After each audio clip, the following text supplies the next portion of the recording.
बिस्मिल्लाहिर्रहमानिर्रहीम। अच्छा भाई बच्चों, आज क्या करना था? हैं? ऊंचा बोलें।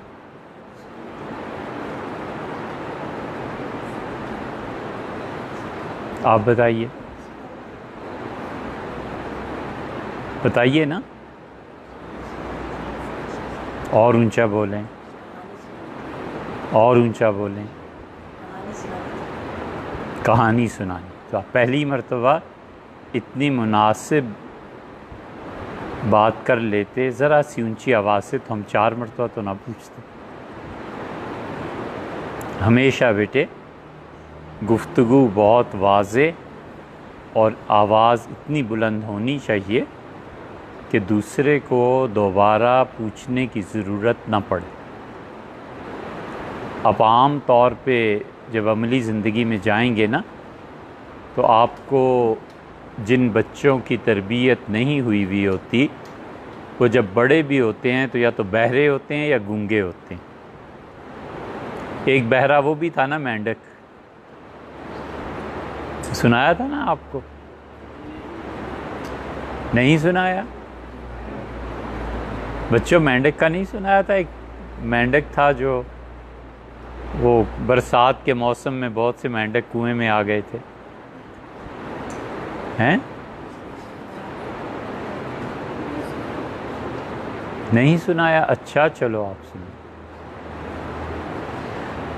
हुआ ये कि ये जो बात है ना बेटे, ये आप लोग इस्तेमाल ना करना। ये छुरी है जो आपके हाथ में हम दे रहे हैं, इस छुरी से काटना नहीं है। अभी जब आप बड़े हो जाएंगे ना, तो ये छुरी आज ले जाकर आप अपने बॉक्स में रख दीजिए, किसी मौके पे ये इस्तेमाल होगी। शायद इसी वजह से नहीं सुनाया था कि आप बच्चे हैं कि इसका गलत इस्तेमाल ना करें। बरसात का मौसम आया और बहुत से मेंढक पैदा हुए, और मेंढक जो थे वो कुएं में भर गए। अब जो सुबह पानी लेने जाता था, डोल लटकाता था, और जब खींचता था तो उसमें पानी के साथ साथ बहुत से मेंढक। तो गांव में लोग बहुत तंग आए कि अब पानी का क्या करें। तो उसने जाके ख़बर दी गांव वालों को कि अब तो मेंढकों के डोल भर के निकलते हैं और पानी कम है। वो दूसरा आ गया, तीसरा आ गया, बहुत से गांव वाले कुएं के गिर्द जमा हो गए। अब वो मेंढक जो थे वो परेशान हो गए। उन्होंने कहा ये इतने लोग आ गए हैं, तो अब करें क्या? तो मेंढक उछल के बाहर आना चाहते थे ताकि बाहर की दुनिया देखें। और जब भी कोई मेंढक उछलता था ना, तो इंसान जो खड़े थे शोर मचा देते थे, वो मेंढक आ गया, मेंढक आ गया। तो मेंढक फिर गिर जाता था। आखिर बच्चों एक मेंढक ने हिम्मत की, और वो मेंढक ने हिम्मत ये की कि वो जंप लगाई उसने और बाहर आ गया। लोग बहुत हैरान हुए कि हमने इतना शोर मचाया और ये मेंढक कैसे बाहर आ गया। बड़ी परेशानी थी। तो एक कोई दाना बुज़ुर्ग थे, उन्होंने कहा कि इस मेंढक को लेबॉर्ट्री में चेक कराते हैं, जानवरों का जो डॉक्टर है उसको दिखाते हैं कि कैसे। तो जानवरों के डॉक्टर ने उसे चेक किया और उसने कहा कि ये मेंढक बहरा है, सुनता नहीं है। तो इसी इंसान शोर में जाते रहे, उसे सुनाई नहीं दिया और जंप लगा के बाहर आ गया। तो ज़िंदगी में कभी कभी ऐसे होता है बेटे कि आप सही काम कर रहे हैं, लोग चीखते रहेंगे, चीखते रहेंगे, चीखने दें, लेकिन ये ख़ुद से फ़ैसला ना कर देना। कहीं वालिद वालिदा उस्ताज़ा अच्छी बात बता रहे होते हैं तो आप कहते हैं तुम चीखते रहो, मैंने तो वही करना है जो करना है। तो इसलिए ये बड़ी ख़तरनाक बात है। ठीक है, सही है। आप मेंढकी फुलाएंगे नहीं? पिछली मरतबा आप खड़े हो गए थे ना, सही है, सही है। तो इसलिए बेटे हर नुक्ता हर मुकाम पे काम नहीं आया करता। अच्छा, इस पे एक लतीफ़ा हमें याद आया, लेकिन ये लतीफ़ा समझने के लिए एक तो आप गौर से सुनिए, और दूसरे आप में जो ज़हीन बच्चा है ना, वो इस लतीफ़े को समझेगा। और इस लतीफ़े को हम हल भी कर दें, अगर आप कहेंगे तो हल करेंगे, नहीं तो नहीं करेंगे। एक बस्ती थी और उसमें हर एक आदमी ये समझता था कि उससे ज़्यादा अक्लमंद बच्चा आज तक दुनिया में पैदा ही नहीं हुआ। हर कोई समझता था कि मैं सबसे बड़ा अक्लमंद, और दानाई हम पे ख़त्म। ये कई मरतबा होता है बेटे कि इंसान अपने कद से बड़ा लिबास अपने लिए तजवीज़ करता है, अपने पाँव के साइज़ से बड़ा जूता अपने लिए चाहता है, और हकीकत में वो कुछ नहीं होता। ना वो इतना ज़हीन होता है, ना वो इतना अक्लमंद होता है, ना वो इतना बढ़ा हुआ इंसान होता है जितना वो अपने ज़ोम में अपने आप को बड़ा समझता है। इसलिए इसकी आसान तरकीब ये है कि आदमी बस उतना ही रहे जितना वो है। तो लतीफ़े की बात ये हुई कि उस गांव में हर कोई 52 गज़ का था। 52 गज़ का मतलब क्या होता है? 52 गज़ तो बहुत लंबा कद हो गया ना। एक गज़ में कितने फुट होते हैं? अब तो आपने मीटर पढ़ा है, आपने तो गज़ पढ़ा नहीं है ना।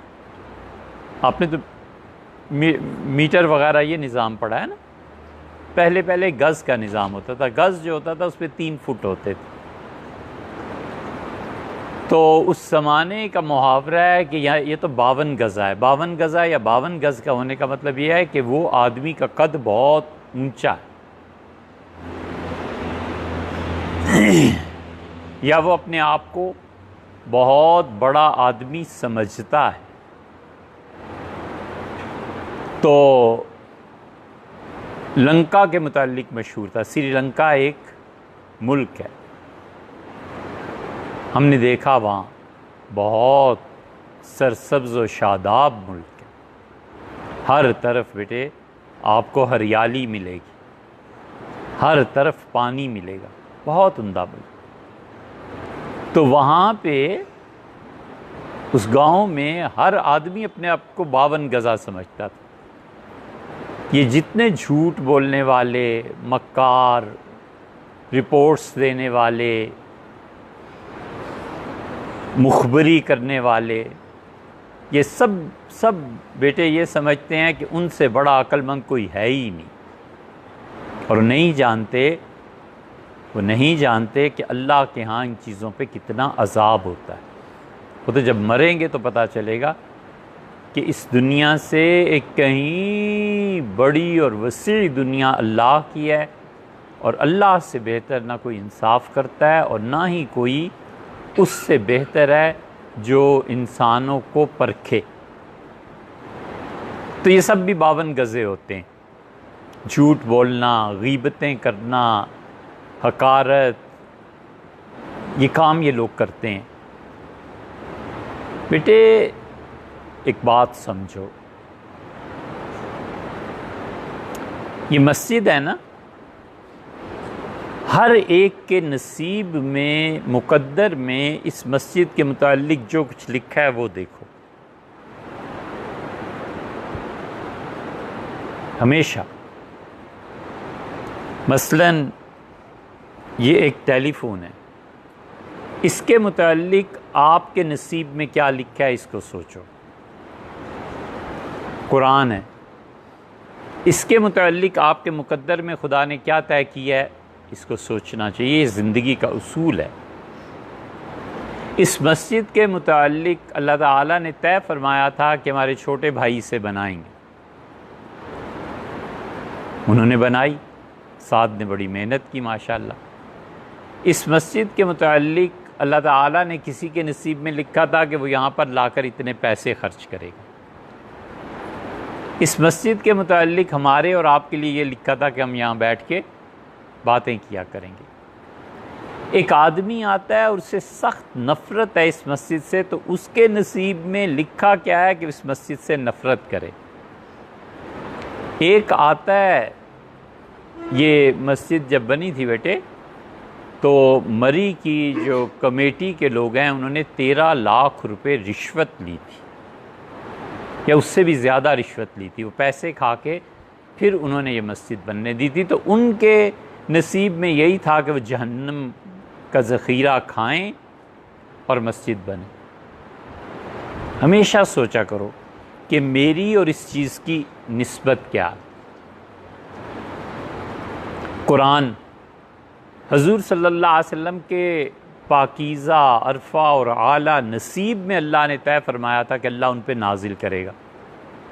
सहाबा रज़ी अल्लाह अन्हुम के लिए ये लिखा था कि उसकी तस्दीक करेंगे। आप बच्चों के लिए ये लिखा था कि आप उसे याद करेंगे। अब मेरे नसीब में नहीं लिखा था, मैं अब कहाँ से याद करूँ? ऐसे है ना, हर एक के नसीब में जो लिखा होता है ना, ये बाज़ बदबख्त ऐसे होते हैं वो नसीब ही ये लिखवा के लाते हैं कि सारी ज़िंदगी झूठ बोलेंगे, मुखबरी करेंगे, रिपोर्टें जाकर लिखेंगे और इस बिना पर जहन्नुम में जाएंगे। ये नसीब है उनका। वो भी अपना काम करते हैं, हम भी अपना काम करते हैं। हमेशा देखो कि किसी भी चीज़ के मुताल्लिक तुम्हारे नसीब में क्या लिखा है। एक किताब है, एक आदमी के नसीब में है कि उसे जलाए, आपके मुकद्दर में है कि आप उसे पढ़ें, एक के मुकद्दर में है कि उसे छापे। हर चीज़ के मुताल्लिक सोचा करो और जहाँ नेगेटिव चीज़ आ जाए ना उससे बचो कि अल्लाह अगर मेरे नसीब में यही है कि मुझे इस मस्जिद से नफ़रत करनी है तो अल्लाह इसे बदल दे।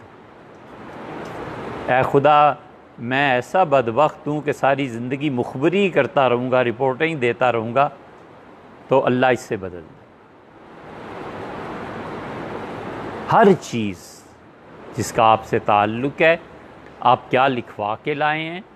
अगर आप अच्छी बात लिखवा के लाए हैं तो ठीक है, बुरी बात है जो आपको महसूस होता है कि बुरी है, अल्लाह से दुआ मांगनी चाहिए कि अल्लाह इससे तब्दील कर। ओहो, बात तो लतीफ़े की कर रहे थे। वहाँ का हर बच्चा ये समझता था, हर बड़ा ये समझता था कि वो 52 गज़ का है, यानी बहुत अक्लमंद है, बहुत अक्लमंद है।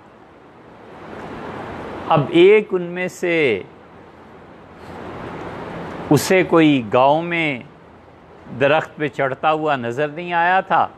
गांव वाले भोले भाले थे और एक उनमें से बच्चा, वो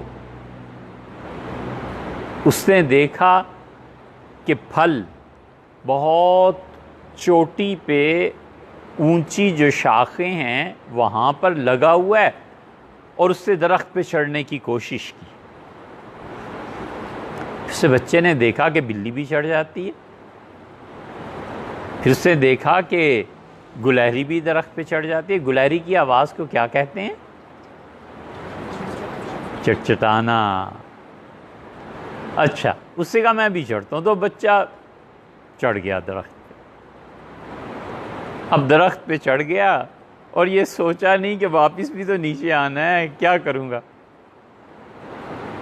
ये जो बच्चे अंजाम को सोचे बग़ैर काम शुरू करते हैं ना बेटे, वो फिर तबाह होते हैं। हमेशा पहले ये सोचो कि इस काम का अंजाम क्या है।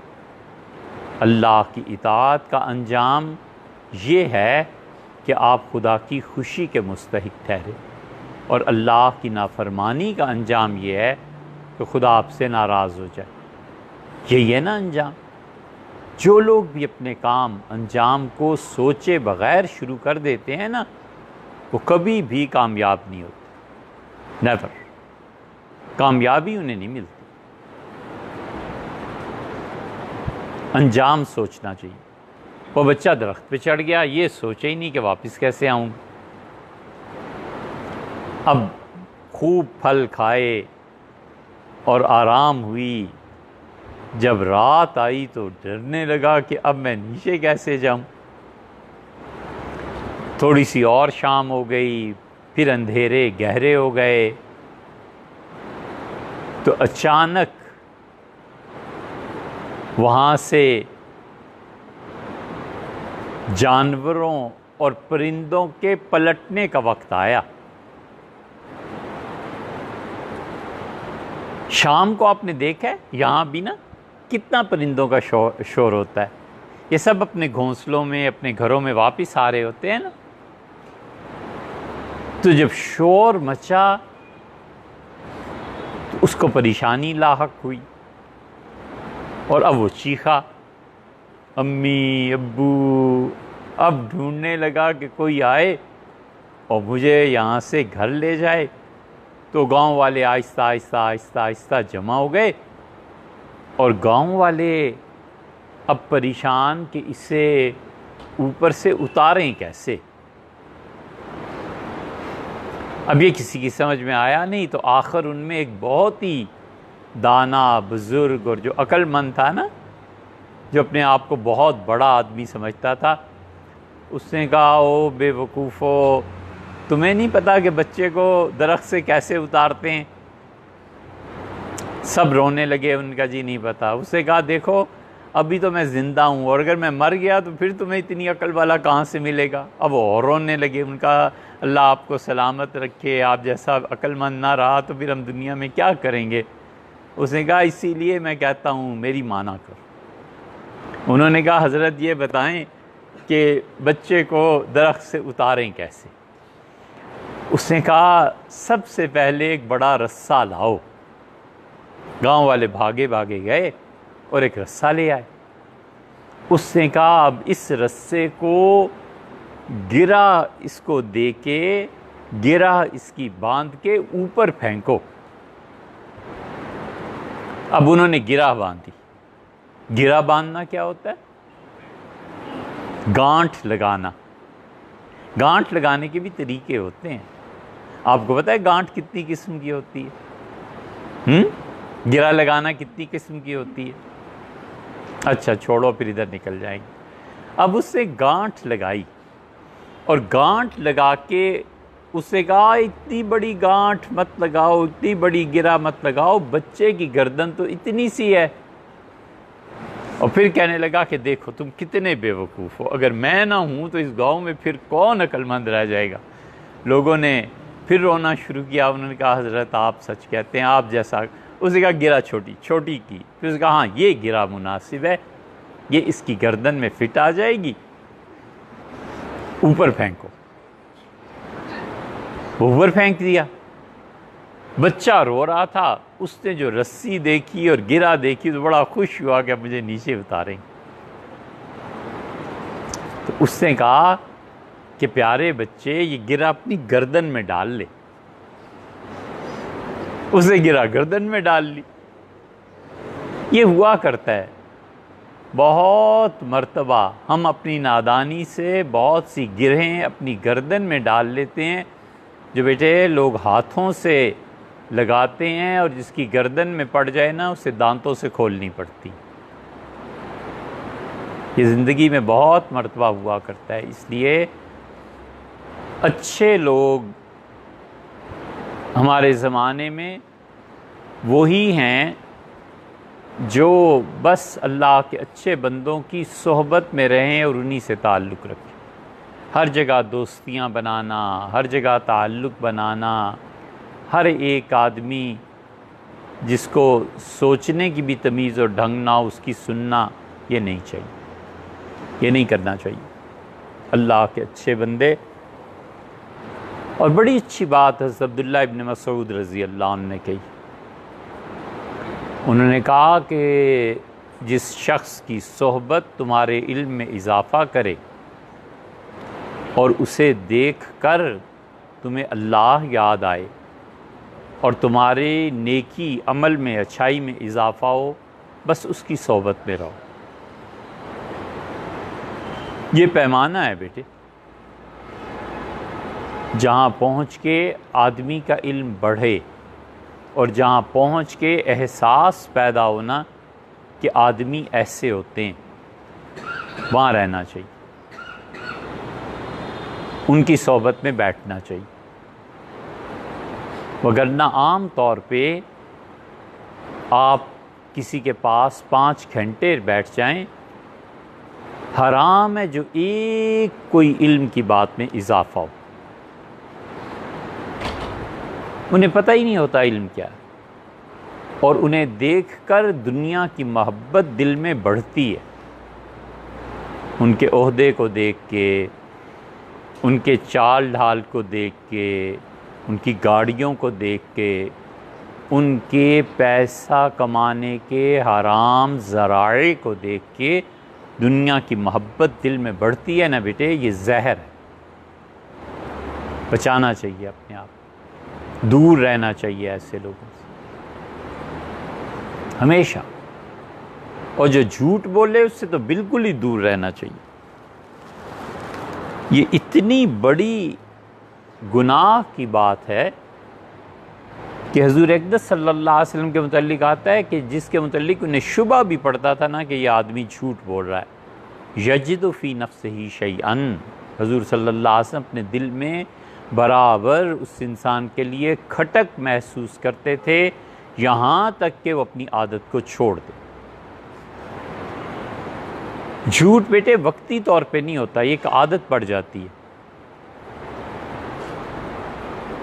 इसलिए ज़िंदगी भर न झूठ बोलना है, न झूठे के साथ रहना। झूठ बोलते हैं, मसलन वो जाके अपने अफसर से कहता है कि सर आपके क्या कहने, आप बड़े अच्छे आदमी, और दिल उसका लानत कर रहा होता है अंदर से। तो वो तो जहन्नुम में जाए या ना जाए, ये कहने वाला ज़रूर चला जाएगा। यही मुनाफ़िक़त है, यही निफाक है बेटे। ज़िंदगी में हमेशा परखने पे भी वही निकलिए जो अब आप हैं, जो अब हैं ना आप। कोई परखे तो भी पता चले यही आदमी। टेलीफोन के एक तरफ जो आदमी बोल रहा होता है ना, जब आप उसको अमली ज़िंदगी में देखें तो बिल्कुल उससे मुख्तलिफ होता है।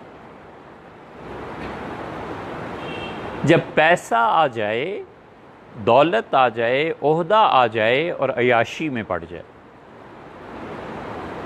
और जब गुस्सा आ जाए तो जुल्म में पड़ जाए, ये इंसान नहीं है बेटे।